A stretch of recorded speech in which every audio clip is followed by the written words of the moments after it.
To troubleshoot EveryDollar zero-based budgeting.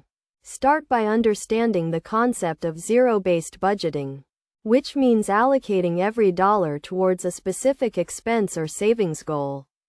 Begin by reviewing your budget to identify areas where you can make adjustments.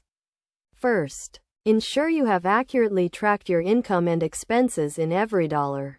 Verify that all transactions are up to date and categorized correctly. If you notice any discrepancies, make the necessary corrections to get an accurate picture of your financial situation. Next, examine each budget category to determine if you have over or under allocated funds. If you have over allocated, consider reducing the amount to free up money for other priorities. If you have under allocated, consider increasing the amount or adjusting other categories to accommodate the need. Another key step is to review your expenses and identify areas where you can cut back. Look for opportunities to reduce spending on non-essential items and allocate that money towards more important goals, such as saving for emergencies or paying off debt.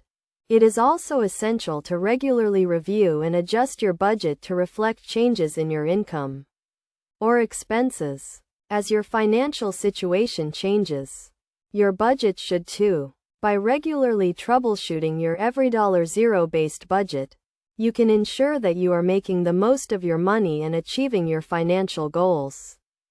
Additionally, consider implementing the 50-30-20 rule, where 50% of your income goes towards necessary expenses, 30% towards discretionary spending, and 20% towards saving and debt repayment. This rule can help you allocate your funds more effectively and achieve a better balance between spending and saving. By following these steps and best practices, you can effectively troubleshoot your EveryDollar zero-based budget and make progress towards achieving financial stability and success. Regularly reviewing and adjusting your budget will help you stay on track and ensure that you are making the most of your money.